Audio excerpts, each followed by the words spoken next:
What's going on? Welcome to the video. Thank you so much for tuning in today. It's Friday and I'm pumped because not only is it the weekend, but I've got a leg workout that I'm going to do here at home later today that I'm going to share with you. And it's a refeed day for me, which means I'm eating 470 grams of carbs.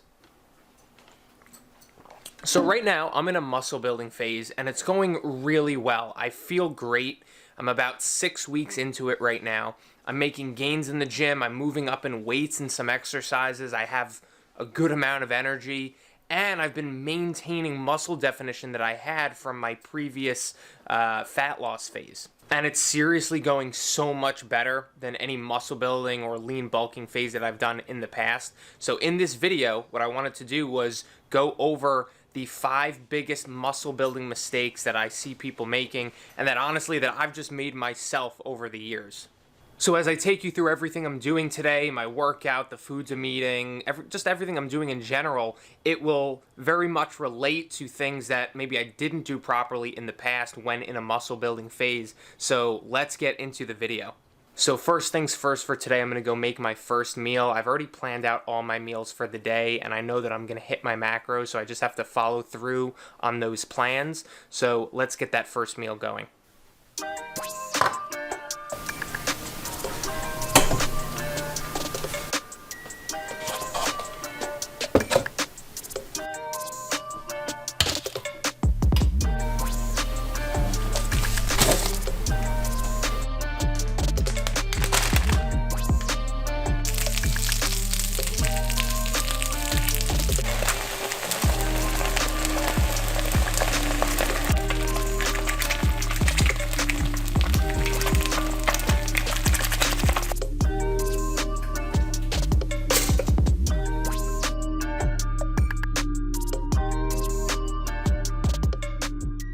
Alright, first meal is ready to go, and this meal is 59 grams of carbs, 13 grams of fat, and 42 grams of protein.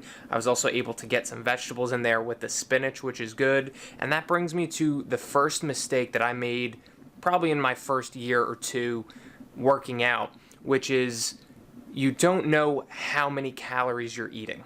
And when I first started working out, I knew that I would need to eat more food in order to build muscle, and I knew that protein was going to be beneficial to me, but I didn't really have a plan as to how much I should eat, so I would just eat more chicken or try to eat as much food as possible, you know, without feeling like I was way too full. But obviously there's really no strategy to this. And I hear so many guys say the same thing. They say like, man, I eat so much food, but I still can't manage to build muscle or get bigger.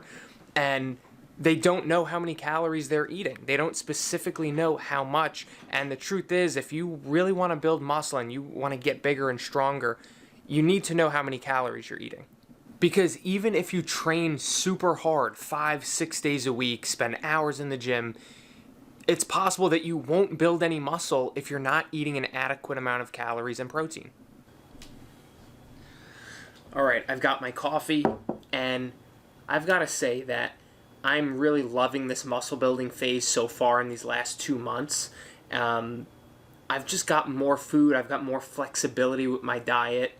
I've got, more energy. My workouts have been great. I'm able to move up in weight more often than not. And it's just so much more enjoyable than dieting hard for fat loss. And really the only downside to building muscle and doing a phase like this is that naturally you're probably going to gain a little bit of body fat as well, which is why it's important to gain very slowly and gradually as the months proceed. So I'm aiming to gain about 1 pound per month, which is obviously about 1/4 pound each week, which almost seems like nothing, but doing it slowly and gradually like that has made it so that, 2 months into this, I haven't noticed any loss of definition or tone or leanness, really. So if you're looking to start or to enter a muscle building phase, what I recommend doing is a reverse diet leading into the muscle building phase. So gradually adding in a little bit of food week by week as opposed to just adding in 1,000 calories overnight. All right, we just got down to the playground, and by we I mean me and my man Nigel. It's actually not too cold out. It's like 48 degrees right now, and we're just gonna play some ball. So me and Nigel come out here at least once a day to try to get some steps in and move around. And that brings us to the second biggest mistake that I made and that I know a lot of people make when trying to build muscle, which is doing a dirty bulk. And this basically means to gain a whole bunch of body fat along with muscle by eating just way too much food than is necessary, and also just completely stopping any cardio activity and neglecting good whole foods and vegetables and fruits. And this is exactly what I did last time and in the previous experiences I had with building muscle, which was I didn't do any cardio at all, and I pretty much neglected my fruits and veggies and went for more processed, sugary options. So what ended up happening was I ended up gaining more body fat than was necessary, losing a whole lot of muscle definition, and the truth is I didn't even gain that much muscle or strength. Because the truth is, when you do have more flexibility in your diet and you do have more food to use, it's easy to swap out fruits, vegetables, good quality food sources with more sweets and processed foods and basically just less nutritious foods. So this time around, what I'm doing is I'm aiming for 8,000 steps every single day, and I'm burning 100 calories before every workout I do, and I work out 5 times per week. So I'm doing a little bit of cardio as a warm-up for every workout session, and I'm challenging myself to include vegetables in every single meal that I eat. All right, I'm actually kind of out of breath, and he's still ready to play. He's like 50 pounds now, and he's like way faster than me, so coming out here and playing ball is obviously good exercise for him, but also it helps me get my steps in, helps me get in a little bit of cardio that isn't super boring. So I think we're done here at the park. We're gonna go back home. I'm gonna get in my second meal, and let's do it. All right, so I've got my snack. It's not a full meal. It's just 2 rice cakes with jelly. Pretty much just straight carbs. So this is 50 grams of carbs, 2 fat, 2 protein. And Nigel really likes it, obviously. He's been trying to get it for the last few minutes. But I'm going to be working out in about 2 hours. So I'm going to have my pre-workout snack or meal in about an hour from now. And then after that, I'll have my post-workout nutrition, which will be oatmeal, a scoop of protein powder, and an apple. So as you can see, I've got some of my snacks and meals kind of spread out throughout the whole day, and when you are in a muscle building phase, it's important to do that, and that's where the next mistake number 3 comes in, which is trying to save all your calories for later in the day because you don't want to use them up. This is something that I've struggled with in the past when I haven't planned my meals out in the day properly, because it just makes things more difficult. It's 8 p.m. and it turns out that you've got 2,000 calories left to eat, and it just leads to just things that aren't ideal for maximizing your progress, like scale spikes the next day, poor energy and digestion, just not as ideal workouts, and you're less likely to hit your macros because you're left with a couple hours left in the day having to cram in all this food and also make the macros fit. So right now, I'm eating about 2,900 calories per day, which equates to 370 grams of carbs, 190 grams of protein, and 75 grams of fat. So that's not even like a massive amount of food, right? 2,900 calories. I'll definitely get over 3,000 soon, but that depends on when my coach decides to increase my food, which he's increased it almost every week for the last 6 weeks. And that's because my body's been handling the food well that the amount of food that I've been given. And some weeks it even trends down a little bit, which is why he's given me this refeed day that I've put on Fridays every week. So for that, I'm basically eating a little bit more, about 3,200 calories. It's about 100 grams more carbs than on a regular day. Which honestly, man, brings me to mistake number 4, which is not having any accountability throughout your muscle building phase. And this was the biggest mistake that I had made personally in the past when it came to doing a lean bulk, because I thought I had all this food to eat, and the truth is I didn't have that accountability and that skin in the game to actually stick to my macros, to actually continue doing some cardio, and to even like move up in weight in some of the exercises I was doing and really push myself in the gym. So I think I've mentioned it before in one of the other videos, but the coach that I've hired is Justin Williams to help keep me accountable throughout this muscle building phase and into 2021 and beyond, because I know him well. I know he's a great guy. I've worked with him, and I do work with him to hold our 30-day fitness challenges where we've been able to get clients really great results in just 30 days and help teach them proper habits. So I know he's a good guy. He's got experience in the men's physique and bodybuilding world, more so than myself. He's been competing for like 10 years. He actually just won his IFBB Pro card, whereas I've only competed once. So I'm really looking forward to learning from him and just, being held accountable by him to do the things that I already know I should do, right? Continue eating good quality foods, get vegetables in my diet, continue to get steps in and do some cardio, and just to try to, go out of my way to try to make gains in the gym and push myself every single workout session, because I know he's going to be seeing and evaluating, the weights that I'm using and the nutrition that I'm doing. So I log my weight every morning, and he sees that, and I send that to him. I sent him my final macros for every single day. I sent him the amount of steps that I get in every day, the amount of sleep, the cardio that I do, and I sent him progress photos once per week. So that's a lot of skin in the game, and really wanting to show him that, I'm going to succeed and do well is a motivator for me. And I've really been dialed in. Like, since I started with him 7 weeks ago, I've hit my macros almost every single day, like literally within 3 or 4 grams. So if you've never done a lean bulk or like a muscle building phase and you want to do it properly, you want to make sure you don't gain a bunch of fat throughout the process, or maybe you've already done that in the past and you want to do it better this time around, I would honestly really recommend hiring a coach to keep you accountable and make sure that you're doing things exactly right, because you don't have to work with a personal trainer in person anymore and pay $150 per session.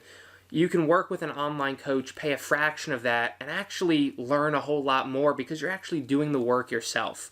But right now, I'm going to get like 2 hours of work done on my laptop with Nigel. Maybe he can help me out a little bit, and then have my pre-workout, get ready for my leg session, and I'll see you then. Alright, man, so now it's about 30 minutes before my workout. I want to show you my pre-workout snack, which is 2 slices of whole wheat bread, serving of jelly on each slice. We've got 2 servings of non-fat cottage cheese with pineapple, which is a super high protein snack. So this whole meal right here is 86 grams of carbs, only 5 grams of fat, and 32 grams of protein.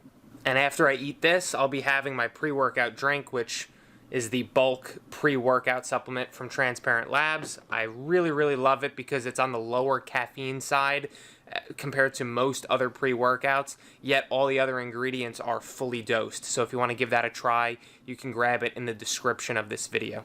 And I know it kind of seems like I'm just eating a bunch of junk here because I had jelly on these pieces of toast and I had jelly on, my rice cakes, but keep in mind, today is a refeed day, so I've got a much higher amount of carbs that I need to hit today. So normally, I'll have 3 square meals. I'll have vegetables in each one. I'll have good quality proteins and, some carbs in each meal. But today is just a little bit different.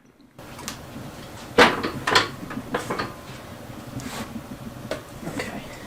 So I just realized we don't...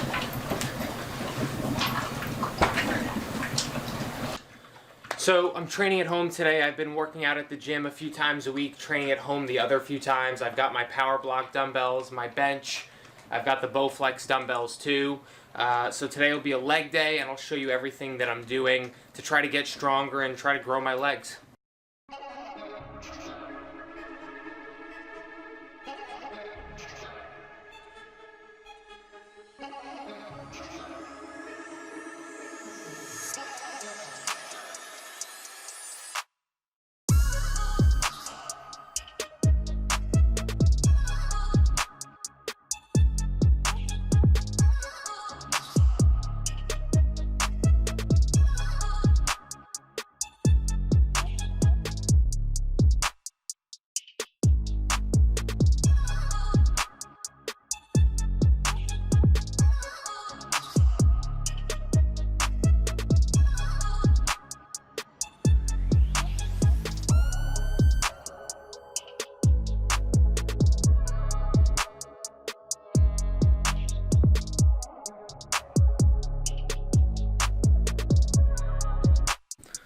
All right, man, that was actually a killer home workout. I really broke a sweat. My heart rate was up. And that brings me to the number 5 biggest mistake that not only I've made in the past, but I see a lot of other people making. And that is not having a structured workout program that's meant for the long term with appropriate progressions as the months proceed. So many guys just walk into the gym and decide right then and there what they're going to be working out today. Like, oh, the bench is open, so, let's go, bench press today and do a chest day. Deciding on the fly and kind of winging it is not the way to go if you want to make long-term progress and really optimize your results going forward. So, for example, when I go to the gym, I know exactly what I'm doing. I've got my spreadsheet here that my coach set up for me, my exact workouts, exercises, how many sets and reps to aim for, and I log all that stuff in the spreadsheet, right? Right when I'm doing it, I put in what weight I used for what exercise, how many reps I was able to get, and then next time I go into the gym, I know what weight to use and to try to move up from that weight week by week. And my clients do the same thing. They track their progress along the way, and it keeps them pushing for a little bit more each time. All right, man, so I've got my post-workout nutrition here. I don't know if you can see that, but if you're a frequent visitor of the channel, you may know what this is already. It is 2 packets of the Quaker instant oatmeal, but it's the low-sugar version. There's actually like 30% less carbs in that version. I've got a scoop of the Transparent Labs grass-fed whey protein isolate. So there's 28 grams of protein in here, 0 fat, 1 gram of carbs. And depending on what macros I have left for the day, I may add in some fruit or something. So usually I add a banana in. Today I've got 160 grams of an apple in there. And the truth is, man, I usually work out in the morning. So I'm not used to having my post-workout this late in the day. It's like 5:30 right now, even though since it's so dark out, it feels like it's 9 p.m. So I'll have dinner in an hour or two at 6:30 or 7:30, and what we've got planned for tonight is I'm going to have 6 ounces of chicken breast, and I'm going to have 2 servings of protein pasta, because like I said, it is a refeed day for me. I'm eating a lot of carbs today, if you couldn't tell. So I'll be having that, I'll be having some vodka sauce with it, and I'm also going to have a nice big bowl of broccoli with it as well. And I've also got some ice cream set aside for dessert later on. I probably will have a dessert like once a week, and having it on a refeed day where I've gotten more flexibility and more carbs to use is always easiest. So that will actually help me round out my macros, and I already know because I put it into my FitnessPal that I will hit my macros within 1 gram of carbs, within 1 gram of protein, and literally right on the head with my fats, exactly 75 grams. But I am not going to bring you along for the ride of dinner and dessert for the rest of the day because it is Friday, and me and Morgan and Nigel are just going to take it easy and we're going to lay low for the rest of the night. So I'm going to stop the video here. I hope you got some value from it. I hope you picked some things up from it. And if you did, would love for you to like the video down below or subscribe to my channel if you'd like to get notified each week when I make a new video just like this one. And like I said, man, I've done so many bulks throughout the years and muscle building phases where I just did things totally wrong and I just wasted a good 6 months or 12 months of my journey when I could really have been maximizing my muscle development. And sometimes I wish I had that time back. So I hope you can really dial in these 5 areas and really take advantage of the time that you have and do things properly going forward. But again, I hope you enjoyed the video, and I will see you next time.